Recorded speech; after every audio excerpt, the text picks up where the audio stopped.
They say when it rains, it pours, and I'm showing you the side of Planzilla during days like this.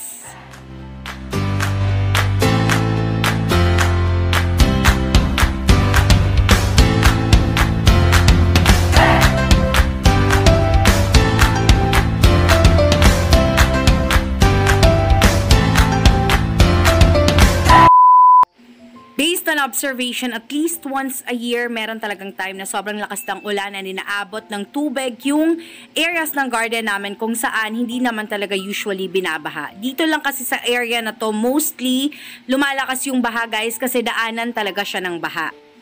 But dito malapit sa pinto, hindi naman talaga usually inaabot ng tubig yan. Unfortunately, today is the day.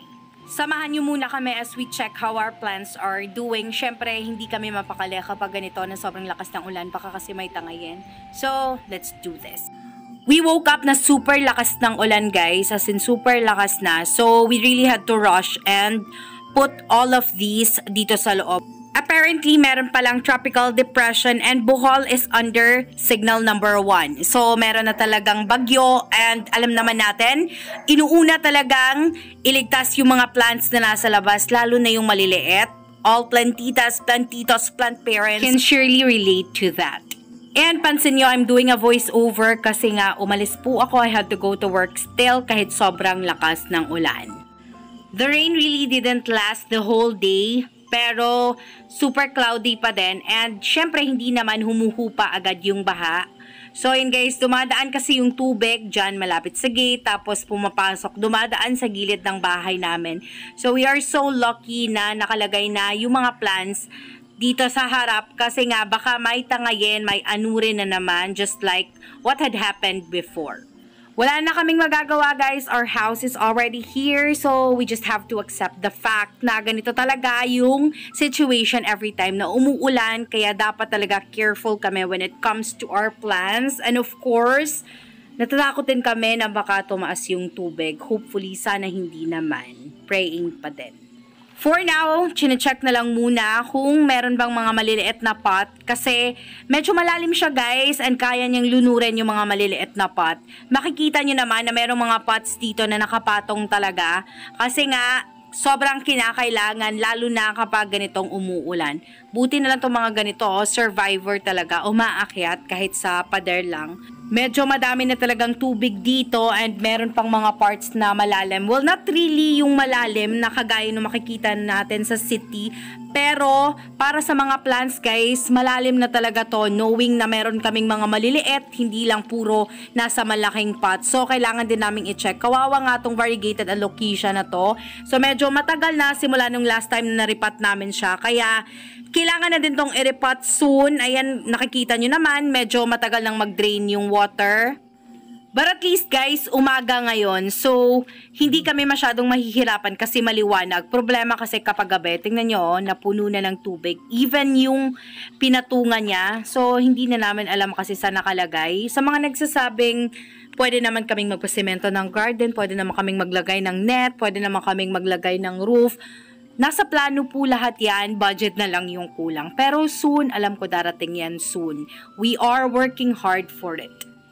Before lunchtime guys, nakikita na namin sa balita na signal number 2 na nga kami dito. So, nag-aalala na talaga kami para sa mga plants. Baka kasi hindi mabilis mag-drain, dumami pa yung baha.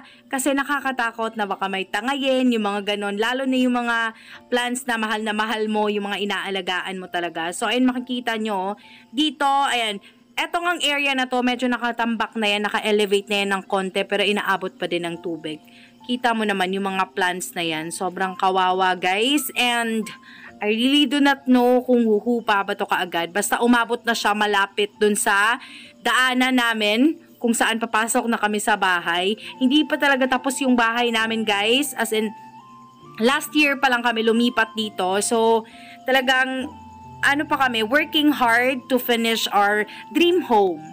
Ilalabas din naman namin mamaya yung plants as long as okay na talaga. Pero mahirap talaga ngayon. Ayan o, makikita nyo naman. Sobrang dami ng tubig na dito. Mostly yung mga bagong repot guys using our new potting media na usually ginagamit namin for rainy days. So sila yung mga nandito sa labas. Yung mga maliliit na medyo sensitive, yun yung mga nilagay talaga namin sa loob. Ayaw naming mag-risk. Kalutang-lutang na nga yung laruan ng aso namin. And do not worry too much guys, kahit naglalakad-lakad siya dito sa bahay, hindi naman pinapasok yung paa niya kasi naka-boots po siya. So at least naman hindi lumalampas hanggang sa boots, nakakatakot na yon. So eto medyo humuhupa na yung baha dito sa area na to, mamaya ibabalik na yung mga plants. So eto si Birkin namin na hindi pa na-propagate, ayan, nandito lang sa labas, hindi na namin inalis, yung iba din nandito pa. Eto mga malalaki din to guys, kailangan namin tong palitan ng potting media kasi nga medyo hindi na din sila nagde-drain. So buti na lang ito, okay lang. Natatakot lang kami na baka merong malaglag na mga sanga. So alam naman natin, inevitable yun kasi meron ngang mangga dito and super laki pa. We were supposed to film one video today guys. Meron na nga kaming nasimulan kahapon pero hindi siya natapos kasi bigla nga pong umulan. So kinailangan naming mag-stop. Ayaw naman naming ituloy kahit umuulan. Tapos hindi pa siya tapos. Makikita nyo naman merong nandun sa lamesa.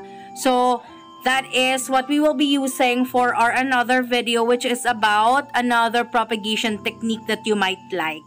The reason why naka-video tong situation ng garden namin because I wanna look back in the future kapag meron na kaming napundar para sa garden namin. Gusto kong makita kung ano talaga yung itsura niya before para maramdaman ko yung success.